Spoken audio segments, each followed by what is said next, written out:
It caught my eye that Earl Thomas Conley had never won a CMA award. In the 1980s, when country music was big, one name ruled the charts more than anyone else. Earl Thomas Conley had 7 #1 hits in a row, and his voice was so unique that it could block out a honky-tonk. He set the standard for country music today. Then something strange took place. Earl Thomas Conley just vanished. The rise.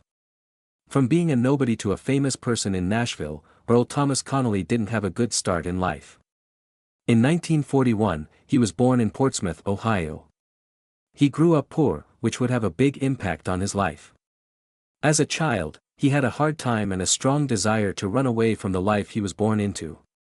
It was music that gave him hope, a dream, and a way out of a life of dead-end jobs in an industrial town that was dying. Earl did every job you can think of when he was young. His hands were bloody and his back hurt from all the work he did painting houses, loading trucks, and building things. But he picked up his guitar every time he had a chance, every break, and every night after work. He wrote songs in notebooks that were torn and worn from being used all the time. He worked on it so much that his fingers hurt. He was sure that singing was the only way for him to get better. Moving to Nashville in the early 1970s should have been the start of his dream. Instead, it turned into a nightmare of being turned down, which would have broken most guys. Record company after record company turned him down. Publishers turned down his songs. He was told that his voice wasn't right for country radio because it was too unique, too raw, and too different. He didn't fit in with either rock and roll or country music. Earl Thomas Conley was left alone because no one knew what to do with him. He lived on nothing for years. He slept in his car. When he had money, he ate one meal a day. He played in dive bars for $20 a night. Everyone told Earl that his dream was impossible, but his wife worked several jobs to keep the family going. His family and friends in Ohio told him to give up, go home, and get a real job. But Earl said no. He had a strong sense that he was unique, even though Nashville couldn't see it yet. In 1975, the big step forward was made.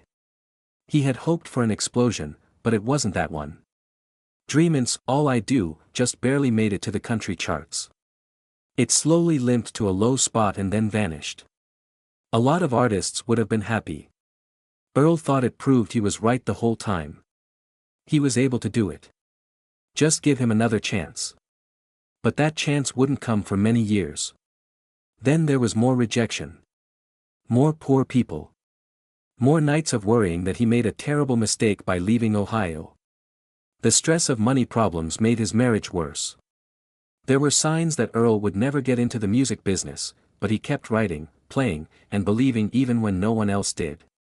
He worked on his sound and added a rock element to classic country music that would come to define an entire era. Then 1979 made everything different. Dreamin's All I Do came out again, and this time it really hit. It got as high as number 10 on the country charts. In an instant, the doors that had been shut against Earl's face for 10 years started to open. Record companies that wouldn't answer his calls were now interested. The producers who turned him down wanted to work with him. The man that Nashville turned down was about to become its biggest star. But Earl Thomas Conley wasn't happy with just one hit. He had been told he wasn't good enough too many days and gone hungry for too many years. He wanted to show something. Not only to the business world that turned him down, but also to himself. He was furious when he went into the studio and recorded songs that showed off his unique singing, his songwriting skills, and his ability to mix genres in ways that no one else was. Fire and Smoke became a hit in 1980. Now Earl Thomas Conley was the biggest name in country music. He used to paint houses and sleep in his car. Now, everyone wants to hear the voice that directors said was too different. They said some songs wouldn't work, but now every other artist tried to copy them. Earl had finally made it, but things were about to get better. But Earl's fame was about to grow in ways that no one saw coming. The golden years, king of the country in the 1980s. Earl Thomas Conley ruled the 1980s. After the Fire and Smoke, there was more than just victory. It was power over. Earl did something that seemed almost impossible from 1981 to 1986. 7 straight number one hits, not just top of the chart songs that made a whole group of people love country music. Songs that could be heard in all of America's honky-tonks, on the radio, and on jukeboxes. It was just the first shot of fire and smoke. The next song was Your Love's on the Line, which was so powerful that it stayed at number one for weeks. It was on the radio all the time. Fans asked for it over and over again. It was covered by other singers. But no one could change Earl's first draft. His sound had a unique quality that could not be copied. Pure emotional power mixed with exact technical skill made every word feel like the truth.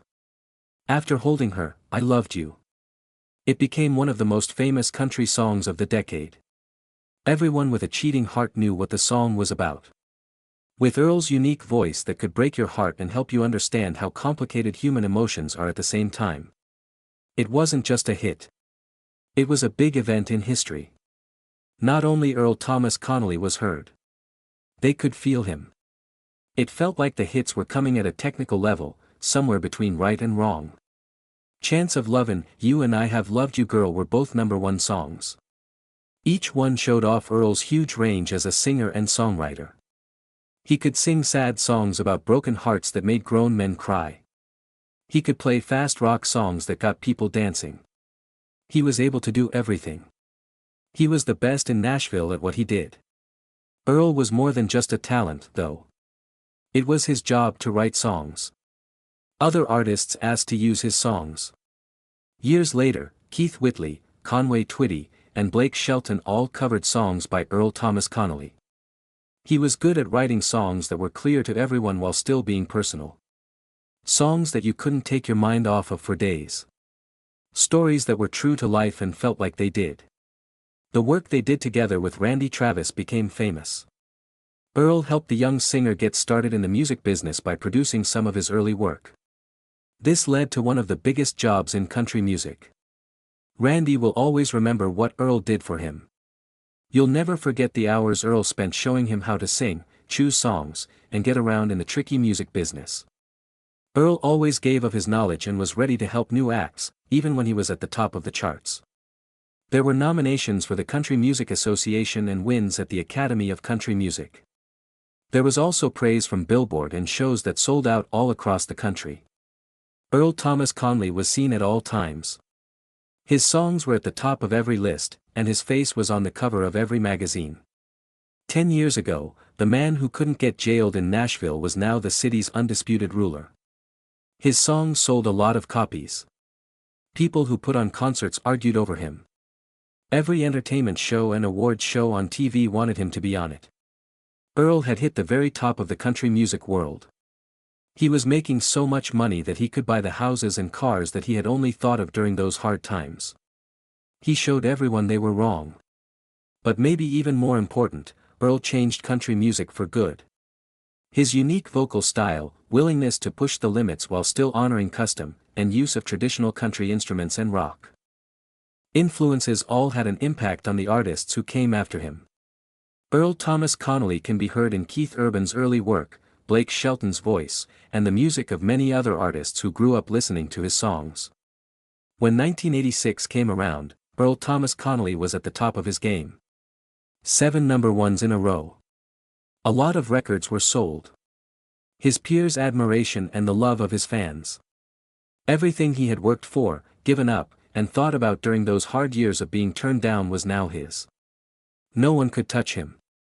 He couldn't be stopped. He was king. Even though things were going well, cracks were beginning to show.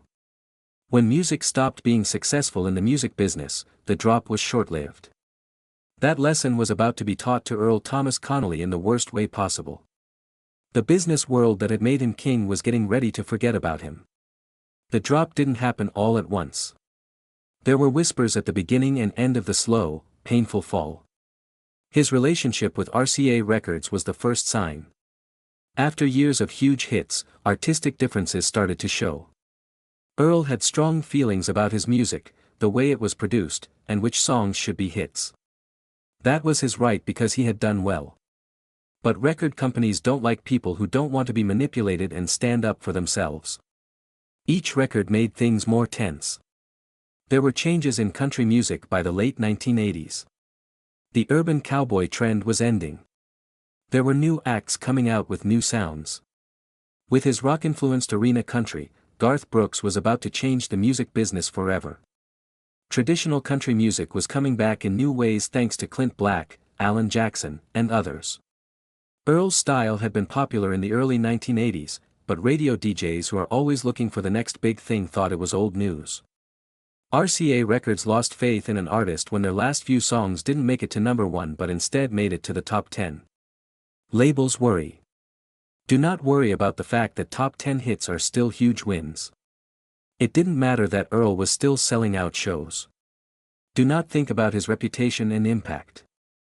The music business forgets things quickly and is always looking for new things. Earl Thomas Conley, who had given them 7 straight number 1s, was now being treated like he was broken. The fights with RCA got worse. They wanted him to follow the latest music trends and change the way he sounds, but he wasn't ready to do that. Earl said no.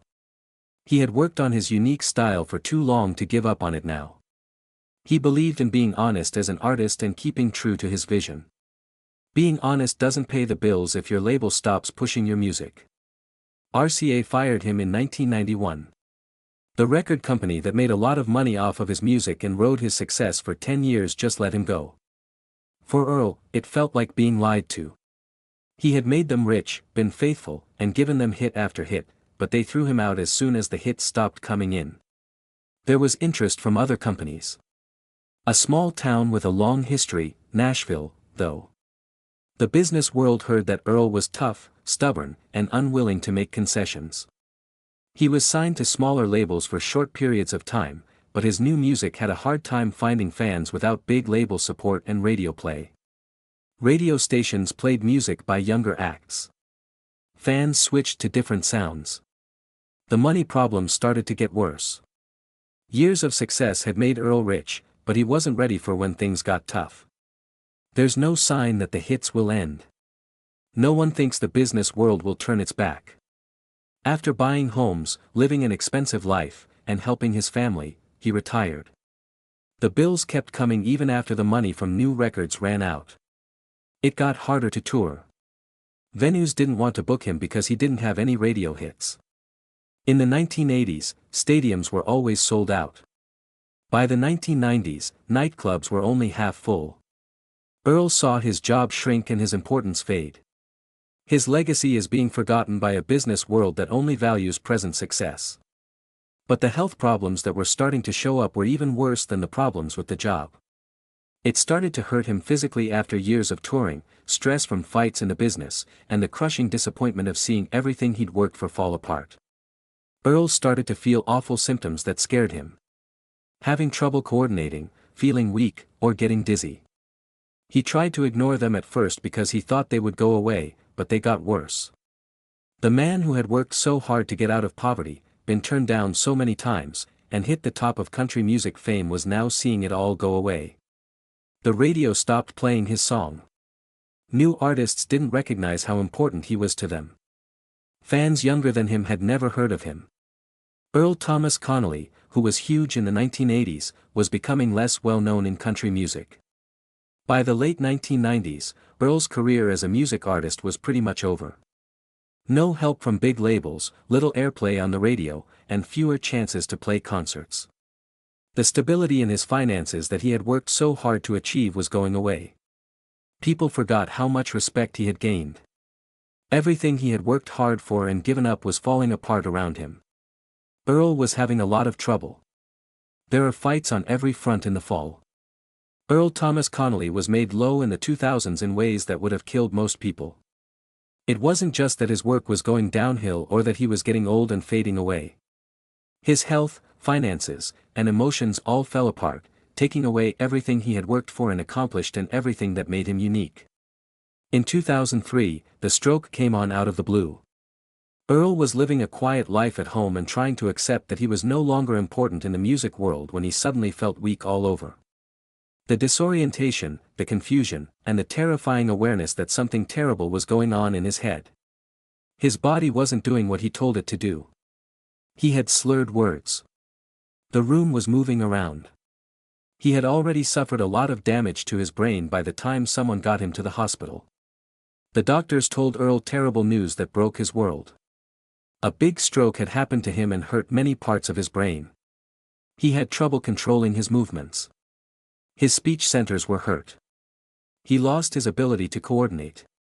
But what the stroke had done to Earl Thomas Conley's vocal cords and the nerve routes that controlled them was the worst news. It broke something deep inside him. His voice was pretty much destroyed. It was his singing that made him famous. For Earl, recovery was his new full-time job. It was the hardest thing he had ever done. It was harder than painting homes in Ohio. It was harder than being turned down for 10 years in Nashville. It was harder than anything he had ever been through. He had to learn how to do simple things again that most people take for granted. It became hard to walk every day without help. It took a lot of focus and work to speak clearly. It felt like he was controlling someone else's body when he used his hands for simple jobs. The physical rehab sessions hurt a lot. Earl's therapists would work with him for hours, pushing him to do things that were easy for everyone else. Do 3 steps without the cane. Bring a spoon to your mouth. Talk in a clear voice for a short time. Small steps forward felt like they didn't mean anything. He would be able to take 4 steps instead of 3 one day. One day, he could hold a cup without dropping it.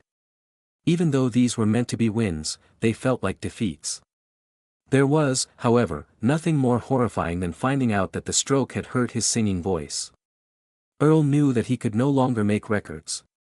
He knew that the business world had moved on without him. Even though no one wanted to hear it, he had always had his voice. Part of his personality, part of who he was as a person, was that. When he finally tried to sing while he was getting better, the sound he made broke him. There was no power at all. The range, which used to be 8 octave, was now just a weak, narrow warble. The unique sound of his voice that made it easy to recognize after just a few notes was gone. Earl tried to hit notes that used to be easy, but nothing happened. His voice cracked, strained, and finally gave out on him. This kind of loss is like a painter losing their sight or a dancer losing their legs for a singer. It was more than just losing a job. It meant he was losing a big part of who he was. Earl tried to fit in. He did his best to use the voice that was left over. He did voice training and went to therapy. He did everything the experts told him to do. But they couldn't avoid the hard, unavoidable truth. His singing days weren't over just because the business had changed. It was over because his body had given up on him in the deepest way possible. Earl Thomas Conley would never sing again. His singing was what country music was all about in the 1980s. After the stroke, the damage to the economy was terrible and happened quickly. The medical bills from the first stay in the hospital were huge. The cost of ongoing care, physical therapy, drugs, and visits to specialists went up. At a scary speed. Faced a financial problem that got worse every month because they weren't making money from touring, getting new record deals, or royalties. It seemed like he could never run out of the money he had made in his glory years, but it was quickly running out. Poorly priced homes had to be sold. Things that were important to the family had to be sold for as much money as they could bring in. Earl lost everything, the comfortable life he had built up during the boom years and the sense of security he had worked so hard to achieve. The man used to be able to buy anything he wanted, but now he had trouble paying for simple things. It was quick and embarrassing to go from being rich to being poor. Earl's depression was like a fog that never lifted. For reasons that had nothing to do with where he was, he felt alone. People who used to work in the music business stopped calling. A few people didn't know how to help Earl. Some had just moved on with their lives and jobs. Nashville's younger artists had no idea who Earl Thomas Conley was at all. People would ask if he was still living whenever his name came up, which wasn't often. The business world that he helped shape had forgotten all about him. The loneliness got too much. Earl was always proud of himself for being able to get through hard times and rejection by sheer willpower and skill. But pride can hold you back when you really need help but can't bring yourself to ask for it. He stopped being around the few friends who still checked in on him from time to time. No longer did he answer the phone. The world around him kept getting smaller and smaller because of his physical and mental pain. It was especially painful to see the country music business go on without him. Earl's work in the 1980s was easily heard in the sounds of new artists that came out every year. He was the first person to mix traditional country music with rock elements, which is now the standard for mainstream country music. The younger group of country music fans had no idea that he existed. People younger than 40 would look at you blankly if you said Earl Thomas Conley's name. If you played Holding Her and Loving You or Fire and Smoke, they wouldn't know those songs. They used to be impossible to avoid on country radio. Earl's music, which had been popular for 10 years, was no longer remembered by anyone in country music. His legacy was going away while he was still living to see it. After the stroke, more health problems kept showing up. Added to the problems were more problems. With each new diagnosis, his life got a little worse. He didn't have the money for each new treatment. Earl had to rely on other people for basic daily needs, which was embarrassing for someone who had always been very independent and able to take care of themselves. It was hard to find information about Earl Thomas Conley by the 2010s.